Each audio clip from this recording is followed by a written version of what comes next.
MRO వాళ్ళకి ఇస్తాము, mandal level MRO వాళ్ళకి ఇస్తాము, అసెంబ్లీ లెవెల్లో ఆర్డీఓ వారికి ఇస్తాము, జిల్లా లెవెల్లో కలెక్టర్ గారికి ఇస్తాము, మండల స్థాయి ధర్నాలు చేస్తాం, అసెంబ్లీ స్థాయి ధర్నాలు చేస్తాం, జిల్లా స్థాయి ధర్నాలు చేస్తాం, ప్రజలకు వాస్తవ విషయాలు చెప్తాం. ఈ తెలంగాణ రాష్ట్రంలో కాంగ్రెస్ పార్టీకి ప్రత్యామ్నాయం కరీంనగర్ పార్లమెంట్ లో కాంగ్రెస్ పార్టీ మెడలు వంచేది, గతంలో బీఆర్ఎస్ పార్టీ మెడలు వంచింది. కరీంనగర్ పార్లమెంట్ లో భారతీయ జనతా పార్టీ కార్యకర్తల విషయాన్ని స్పష్టం చేయడానికి ఇవాళ ఈ సంతకాల సేకరణ కార్యక్రమం చేపట్టినాం. కాబట్టి సోషల్ మీడియా ద్వారా ప్రచారం జరగాలి. 26 నేను కార్యకర్తను, భారతీయ జనతా పార్టీ బూత్ అధ్యక్షుడిని, నేను భారతీయ జనతా పార్టీ కార్యకర్తను. 26 మార్నింగ్ 8 to మధ్యాహ్నం 1 వరకు ప్రతి ఇంటికి వెళ్తాన్న పోలింగ్ బూత్ లో ఇలా కాంగ్రెస్ పార్టీ వైఫల్యాలను, బీఆర్ఎస్ పార్టీ వైఫల్యాలను ప్రజలకు వివరిస్తా, ప్రజల నుంచి నిరసనగా సంతకాలు చేపడతా అని చెప్పి ఇవాళ ఒక కసితోని, ఒక పట్టుదలతోని, ఒక సంకల్పం తీసుకొని ఈ కార్యక్రమాన్ని విజయవంతం చేయాల్సిన బాధ్యత మనం మీద ఉంది. కాబట్టి అందరం ఈ కార్యక్రమాన్ని 26 తారీఖున విజయవంతం చేద్దాం. 26 తర్వాత మళ్ళీ మీకు డేట్ ప్రకటించి వాళ్ళ సంతకాలు ఏ విధంగా ఎంఆర్ఓలకు, ఆర్డీఓ గారులకు, కలెక్టర్కి ఇస్తామో దాన్ని ప్లాన్ చేస్తాం. ఎందుకంటే ఇలా చూసిన పేపర్ చూసిన నిన్న క్యాబినెట్ మీటింగ్ జరిగింది.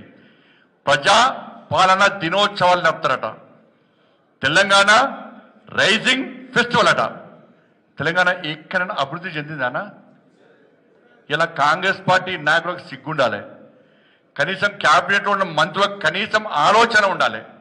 ఇలా తెలంగాణ రైజింగ్ ఫెస్టివల్ అంటే ఏ ముఖం పట్టుకొని చేస్తున్నారో నాకైతే ఇప్పటికీ అర్థం కాలే. నేనంటున్నా ఆ క్యాబినెట్ మంత్రులకు, కాంగ్రెస్ పార్టీకి రాష్ట్ర ముఖ్యమంత్రి గారు సలహా ఇస్తున్నా, మీరు తెలంగాణ రైజింగ్ డే పక్క పెట్టండి, తెలంగాణ డౌన్ ఫాల్ ఫెస్టివల్ చేసుకోండి, అది బాగుంటుంది. మీకు ఇంకా ఉంటే, ఇంకా ఏమన్నా జ్ఞానం ఉంటే, ఇంకా మీకు ఏమైనా ఆలోచన ఉంటే తెలంగాణలో కాంగ్రెస్ సింకింగ్ ఫెస్టివల్ పెట్టుకోండి అవసరం వస్తే.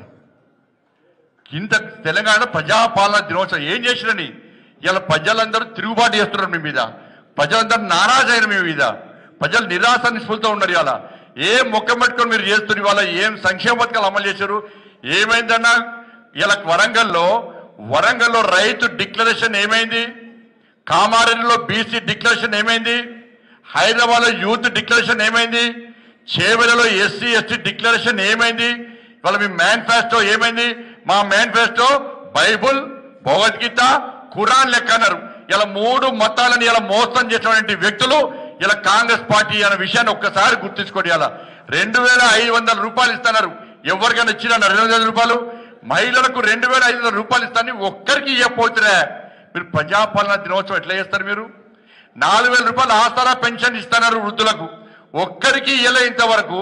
మీరు ప్రజాపాలన దినోత్సవం ఏ విధంగా చేస్తారు? మీరు ఇలా రైతులకు, కౌలు రైతులకు 15,000 రూపాయలు ఇస్తున్నారు, ఎంతమందికి ఇచ్చారు, ఎందుకు ఇస్తున్నారు? ప్రజాపాలన దినోత్సవం ఎట్లా చేస్తారు మీరు?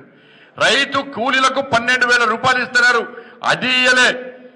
ఇలా 2 లక్షల ఉద్యోగాలను భర్తీ చేస్తున్నారు, నిరుద్యోగ వృత్తి 4,000 రూపాయలు ఇస్తున్నారు, విద్యార్థులకు విద్యార్థి భరోసా కార్డు ఇస్తున్నారు, ఇవాళ తులం బంగారం ఇస్తున్నారు. ఒక మంత్రి అంటాడు తులం బంగారం ఇద్దాం అనుకున్నామే, కానీ అప్పుడు 50,000 ఉండే, ఇప్పుడు 1,00,000 అనేది, అందుకే ఇస్తలేరట వాళ్ళు. ఒకప్పుడు ఇచ్చినప్పుడు 50,000 అట, ఇప్పుడు 1,00,000 అయితే అందుకే ఇస్తలేరట వాళ్ళు. బాబు కూర్చో, బాబు కూర్చో.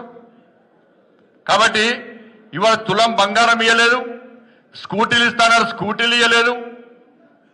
ఇట్లా ఏమి ఇవ్వకుండా ఇంతకుముందు అంజనేయుడు గారు చెప్పినట్టు మహిళల ఆదాయాన్ని మహిళలు కోటీశ్వరం చేస్తాడు. ఇక్కడ కూడా ఉన్న గొలుసత్కం కూడా చాలు, ఉన్న బంగారం కుదవట్టే పరిస్థితి. కానీ ఉద్యోగాలు ఇవ్వలే, ఏమి ఇవ్వకుండా కేవలం ఉచిత బస్సు అని చెప్పి లాస్ట్కు బస్ ఛార్జీలు నుంచి ఇలా నడ్డి విరిచే పరిస్థితి వచ్చిందంటే ఇవాళ తెలంగాణ రాష్ట్రం ఏ విధంగా అధోగతి పాలైందో ఒక్కసారి వచ్చండి. ఫీజు రియంబర్స్మెంట్ లేకుంటే, ఇలా పైసలు లేకుంటే యాజమాన్యాలు ఏ నిర్ణయం తీసుకున్నాయి? మాకు ఫీజు రియంబర్స్మెంట్ ఇవ్వకుంటే మేము విద్యార్థుల నుంచి ఫీజులు వసూలు చేస్తాం, లేకుండా సర్టిఫికెట్లు ఇవ్వమంటున్నారు. ఇవాళ ఆరోగ్యశ్రీ పైసలు ఇవ్వలే, డిఎల్ ఇవ్వలే ఉద్యోగస్తులకు. పదవి విరమణ పొందినటువంటి ఆ ఉద్యోగస్తులు అందరూ కూడా ఏడుస్తున్నారు పాపం. పదవి విరమణ ఎందుకు చేస్తారు? చేసాక పాపం అయిపోయిన తర్వాత పైసల కోసం ఇస్తే అప్పులు తీరుతాయి, పిల్లల ఫంక్షన్స్కి ఉపయోగపడతాయి అని చెప్పి ఇవాళ వాళ్ళు ఆలోచిస్తున్న కనీసం వాళ్ళ బెనిఫిట్స్ కూడా ఇవ్వలేని పరిస్థితి. ఇలా బీఆర్ఎస్ పార్టీ 6 లక్షల కోట్లు అప్పు చేసింది, కానీ 2 సంవత్సరాల్లో కాంగ్రెస్ పార్టీ 2 లక్షల కోట్లు అప్పు చేసింది. రాష్ట్ర ముఖ్యమంత్రి చెప్పాడు బీఆర్ఎస్ పార్టీ 6 లక్షల కోట్లు అప్పు చేసింది, అప్పులు తీరుస్తాం. అప్పులు తీర్చే ఈ 6 గ్యారెంటీలు 100 రోజుల లోపల అమలు చేస్తాం. 420 హామీలు ఇచ్చి ఇవి 2 సంవత్సరాలు అమలు చేస్తామని చెప్పిన కాంగ్రెస్ పార్టీ ఇవాళ మన పాత ప్రభుత్వాన్ని తిట్టుకుంటూ ఇవాళ టైంపాస్ పాలిటిక్స్ చేస్తున్న విషయాన్ని మనం ప్రజలకు వివరించాలి. ఇలా కాంగ్రెస్ పార్టీ పరిస్థితి అది. ఒక్క జుబ్లీస్ గెలిచినంత మాత్రాన్ని కాదు, జుబ్లీస్లో ఎట్లా గెలిచారు, ఏ విధంగా గెలిచారు, ఇలా ఓటుకు 7,000 రూపాయలు ఇచ్చి మైనార్టీల ఓట్లు వేయించుకొని గెలిచిన విషయం వాస్తవం. కానీ బయట పరిస్థితి అట్లా లేదు. ఇలా మొత్తం కూడా కాంగ్రెస్ పార్టీ మీద వ్యతిరేకత ఉందా లేదా? ఎంత స్థాయిలో ఉంది వ్యతిరేకత? ఎంత స్థాయిలో ఉన్నది? ఆ వ్యతిరేకత ఉంది కాబట్టి జెడ్పీటీసీ ఎంపీటీసీ ఎలక్షన్స్ పెట్టకుండా కేవలము సర్పంచ్ ఎన్నికలు పెట్టి ఎవరు గెలిచినా గంప కింద అమ్మడానికి ఇలా కాంగ్రెస్ పార్టీ ప్రయత్నం చేస్తున్నది. ఈ కరీంనగర్ పార్లమెంట్లో నేను హామీస్తున్నా, మీ అందరికీ సపోర్ట్ చేసే బాధ్యత నాది. ప్రతి బూత్ కమిటీ అధ్యక్షుడు వార్డు మెంబర్గా పోటీ చేయాలి. కనీసం వార్డు మెంబర్గా సర్పంచ్ గాను ఉప సర్పంచ్ కంపల్సరీ ప్రతి పోలింగ్ బూత్ అధ్యక్షుడు పోటీ చేయాల్సిందే. చేస్తారా చేయరా? చేస్తారా చేయరా?